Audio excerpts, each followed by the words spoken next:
كان يا ما كان في قرية صغيرة كان يعيش فيها عجوز حكيم، كان معروفا على نطاق واسع بحكمته وروح الدعابة. في أحد الأيام آتى طالب شاب متحمس واقترب من المعلم العجوز وقال: يا سيدي، أريد أن أتعلم سر السعادة والنجاح، من فضلك.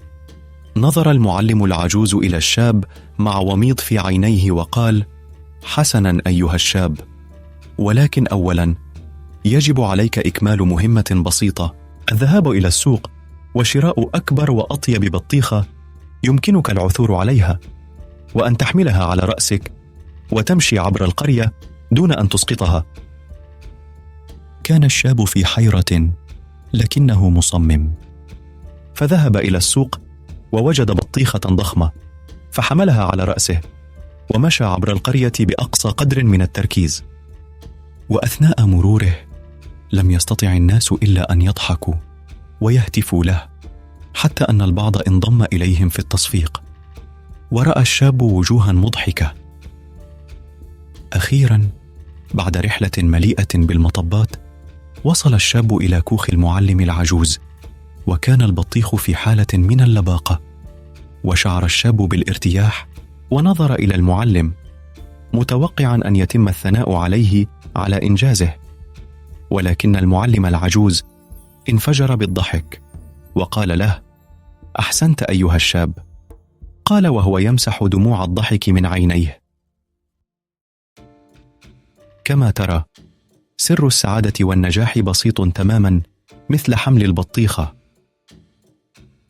يمكن أن تكون الحياة مليئة بالتحديات والتقلبات غير المتوقعة، ولكن إذا واجهت بقلب خفيف وروح الدعابة سوف تجد الفرح حتى في أصعب اللحظات.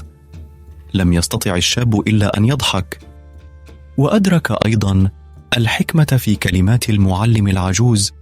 منذ ذلك اليوم فصاعدا اقترب الشاب من الحياة بابتسامة، ومواجهة التحديات ببعض التصميم الذي اعتاد أن يحمله، مثل حمل تلك البطيخة. وكلما شعر بالإرهاق كان يتذكر درس البطيخ المضحك، وأدرك أن القوة في الاستمرار. كما ترى، في الحياة يجب تقبل التحديات بروح الدعابة، وستجد أن رحلة الحياة تصبح مغامرة ممتعة مليئة بالضحك والنجاح. كن مصمما، ولكن لا تأخذ نفسك على محمل الجد. كلما شعرت بالإحباط أو بالانهزام، تذكر شيئا مضحكا حدث لك ذات مرة.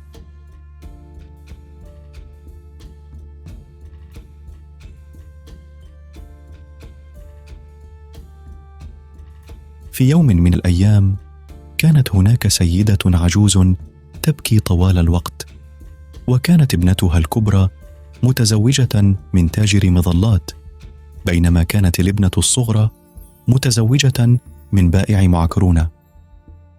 وكانت تشعر بالقلق اتجاه بائع المظلات في الأيام المشمسة. الطقس جميل جدا ومشمس، لن يشتري أحد أي مظلات. ماذا سيحدث إذا تم إغلاق المتجر؟ هذه المخاوف جعلتها حزينة، لم يكن بوسعها إلا أن تبكي. عندما يهطل المطر كانت تبكي على ابنتها الصغرى، وفكرت في أن ابنتها الصغيرة متزوجة من بائع معكرونة، ولا يمكنك تجفيف المعكرونة بدون الشمس. الآن لن يكون هناك معكرونة للبيع، ماذا يجب أن نفعل؟